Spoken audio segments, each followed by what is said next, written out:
and, working with smaller brands. So you just really have to have that ability. Hi, I'm so glad that Hi, you were able to join our podcast today. How are you? I'm good. Why your mic off? Why your camera off? Oh, we're just working on some issues, trying to get a new setup going here. So I had to turn it Okay. off for this particular episode. But how are you today? I'm amazing. How are you? I am great. I'm so glad that you were able to join my podcast for this episode here. Now I did just kind of want to get it started by just asking, what does a typical day look like for you? It depends. So right now I've recently moved to Houston. Mm-hmm. So right now it's more of just handling the hair care line, getting everything together and intact. So Right. that's the main thing. Okay, and speaking on the hair care line, we definitely have some questions about that coming up. We definitely, been seeing the posts. You have so much going on with that, which I live. Thank Now you. I did want to kind of get a little bit more into kind of your background. Can you just tell us a little bit about, kind of how you grew up and what was it like for you at a young age? Well, my childhood, unlike some people, they be quick to say they had a hard childhood. Never had a hard childhood. I was raised by my grandmother in a small town called Sorrento. It's like 1,200 people max. Um, and it was a very supportive family. I've always been who I am since a little child. So I've always been Right. had these flamboyant, crazy antics and everything else from the start. So, life was very easy. My grandmother made well enough money. She's always had nice things. She's always kept us with nice things. I always had great grades in school. I was into basketball and working and, still doing other things as well. So, life was always amazing. Okay, that is great to hear. Now, I did hear you state in previous interviews as well, how close you and your grandmother were, which I believe is just so beautiful. What Thank is maybe one of your funniest moments with your grandmother, or maybe like one moment that you will just never forget? we have many. Me and my grandmother are very much similar. We're very, very much the same when it comes down to like personality. She's very blunt, such as myself and everything else. So we have a lot of memories. I don't know. I don't know. It's just like gossiping moments and everything else. I don't know. Right, just spilling tea. Yes. Okay, I can dig that. I definitely understand that there. Now, was she, supportive of your decision to kind of go on TV? At first she wasn't because she didn't believe it. Mm-hmm. She didn't believe that where the money reside was actually like doing what it was doing, this and the fourth and all of that, because she had retired 2 days prior. So Oh, okay. she didn't. So she wasn't going to work and all. She had just stopped working. This and forth. She would just sit in the house and do what she do. And my auntie would tell her about it, but she didn't know it was to that extent until she went to go get like some of the last of her things from her office. And her coworkers and even her, boss came up to her and was like, "Oh, your grandson, what a money's that? Da, da, da, da, da, isn't that your grandson?" And so that's when she really started to believe it. But then she started seeing it on the news, and then she saw Gail King speaking about it. So then she's like, okay, it's really doing that.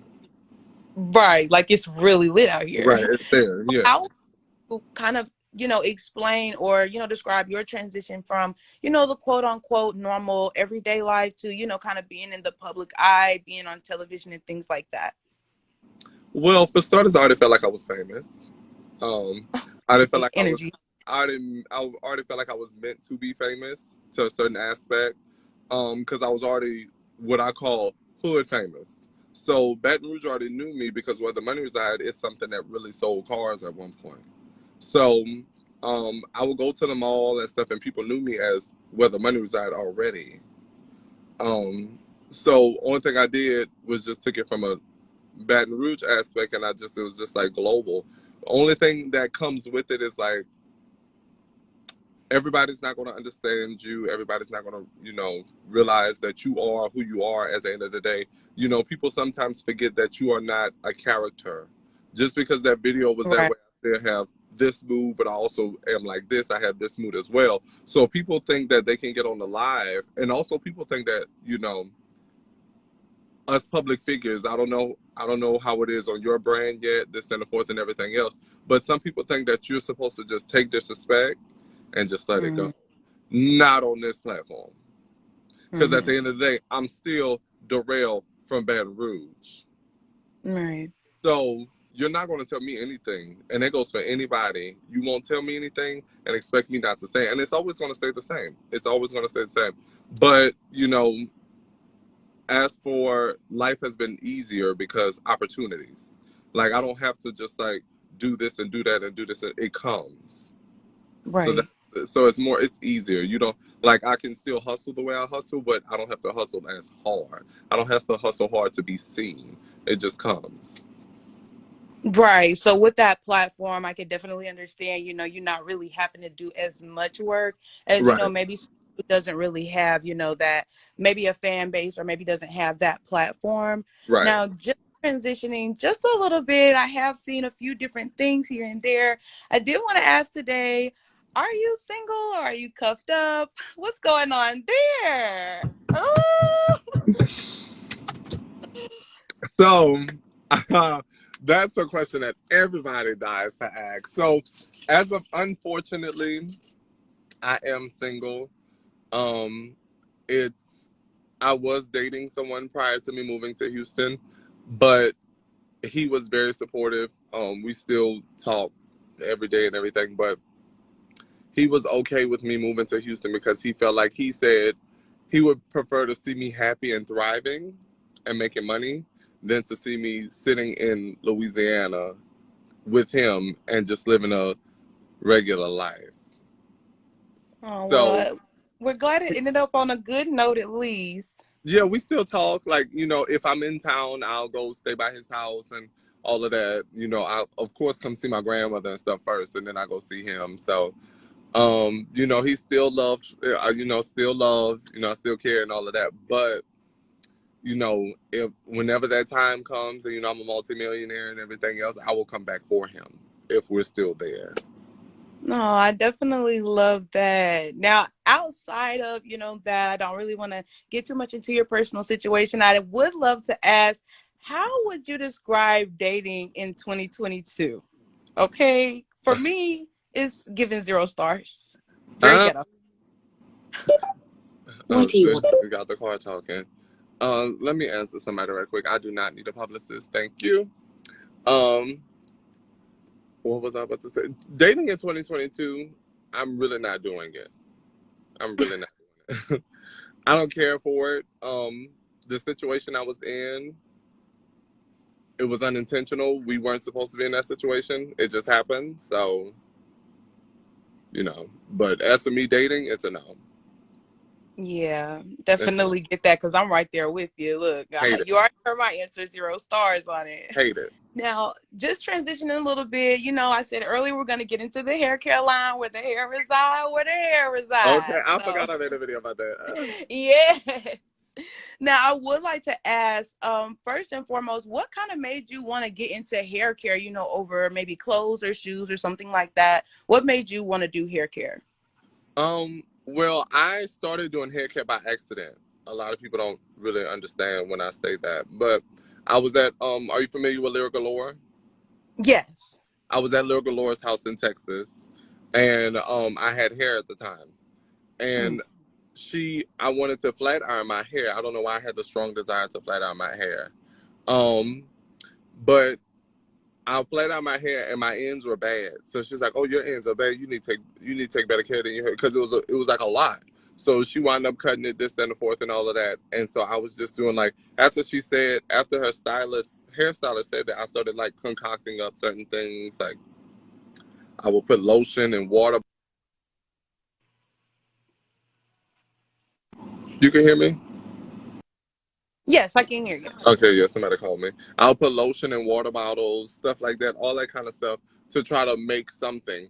And I remember the shampoo came about because I forgot what I put in there, but it made a sud. And so my grandma's like, don't put that in your hair.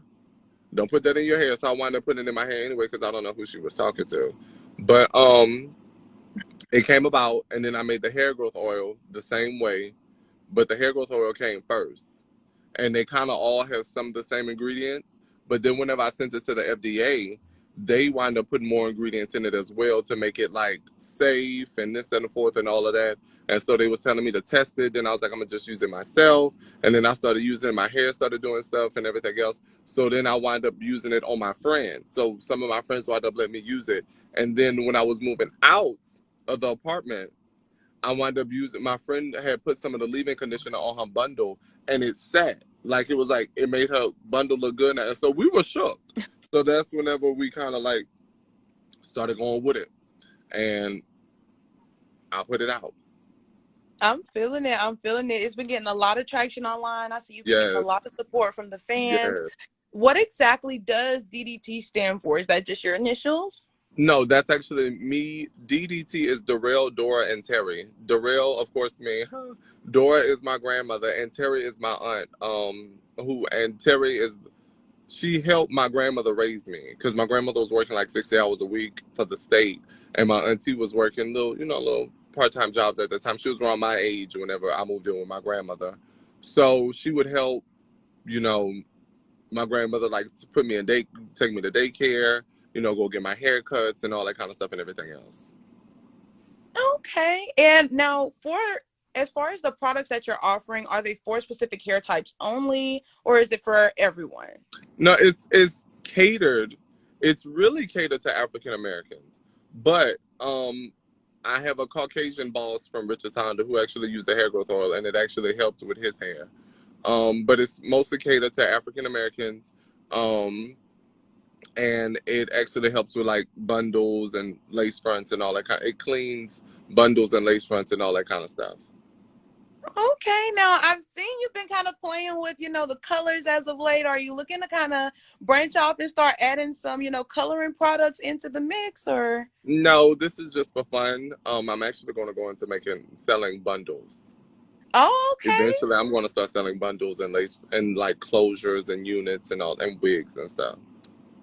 Oh, you're gonna have a snatched out here during this hot Yeah. girl summer. So it's going to be DDT hair. I'm going to change it from DDT hair care to DDT hair care and products after a while. Love that. We'll definitely be on the lookout for that. Now, kind of just transitioning into Bad Boys. I know that, you're not really able to answer too many questions, due to contracts and filming and things like that. I did just kind of want to ask, what was your process like, for auditioning, making the cut, filming and things like that? What was your process like for that? It was a very easy process. I actually I didn't do an audition. I don't call it an audition tape because it was a serious matter. I was actually having a actual fight with somebody in Calabasas, and Natalie actually so happened to be there. I had a video, and the only thing she did was send it to Lemmy, and that's how I got on the show. Oh, okay. So that I, doesn't really sound like an audition. Really kind of just sounds like they wanted you and they got you.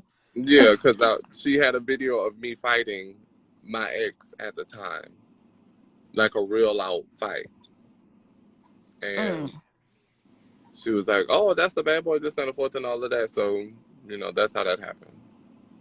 Okay, now kind of outside of that, the only other thing I did want to kind of touch on with regarding the Bad Boys is I did just kind of want to go down, the list of Bad Boys, and you just kind of tell me where you stand with them right now or your feelings towards them right now. So first we're just gonna start off with Jonathan. Love him. Okay, and Gutta. Love him. Milan. I don't know who that is. Anthony. Love him. William. He was on the show? Okay, next caller. Rico. Oh, Rio. Oh yeah, Rio. I'm sorry. I'm so sorry, y'all. I'm kind of torn. I'm kind of torn in between Rio right now. I don't like the situation that he was put in. Rio's a very handsome, talented person. He can sing. I don't know if you knew that about him. He can sing very well. Yes, I wish he would have came. Clips. Right. I wish he would have came into the house on different circumstances. Because whenever he was in the house, he was real cool. but he was just put into he was put into a sticky situation. So I don't have a problem with Rio. I actually like Rio. We still follow each other on social media.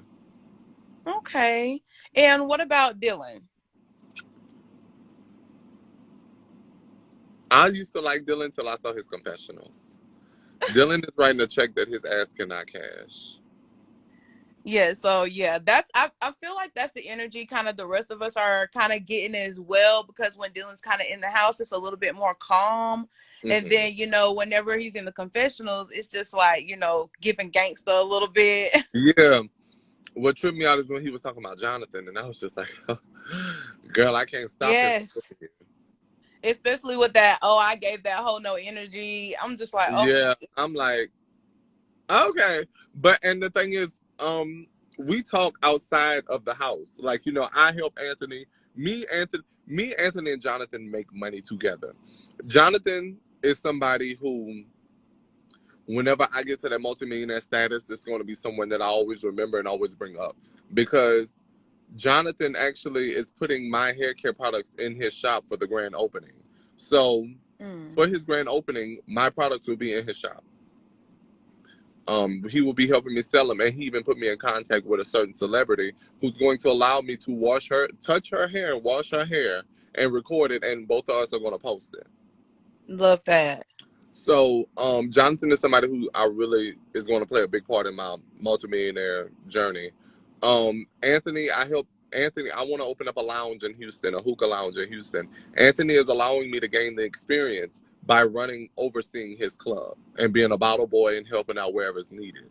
So it's like and as I'm helping him, as he's helping me gain experience, of course I'm helping him bring in money, because everybody wants to get a bottle from where the money resides. Right. So it's like we're all like us three, and then we're all three about to come together and do something as well. So we're us three are actually making money together. We're all very business oriented. And I love that. I believe wholeheartedly that real bosses support other bosses. And I just love how you guys are kind of combining your resources and, Yes. just helping each other make money. Now, one thing that I have constantly seen all throughout your page comments, all throughout the live, fans constantly spamming you, wanting to know if you're going to have your own show. I do want to know if there's anything like that in the works that you may be able to tell us about. We're literally just trying to figure out the budget. That's it. Oh, We're just trying to figure out the budget. I cannot tell you yes. what it's about. I'm not going to tell you what the title is. None of that. Just know we're just trying to figure out what the budget should be Okay, I with love Zeus Network. that. You have so much stuff coming up in the future. I heard, so many different business ventures, your own show. Now, outside of that, is there anything else that maybe we can, look forward to seeing more from you in the future? So I have a show airing in May on HBO Max. It's a comedy show. P Valley drops June 3rd. I'll be on P Valley for a few episodes. And then I'm going to take Anthony with me to a show on CBS. Oh my gosh, I love that. It's just so many doors opening for you, so many blessings just falling in your lap. And, Yeah. from what we can see and how much the fans love you, you definitely, deserve everything that's coming to you. And I don't really have too many more questions here today. I don't really want to take up too much of your time, but thank you so much for joining my podcast once again. I look forward to seeing how you blossom in the future and all these different business ventures coming to pass. Thank you.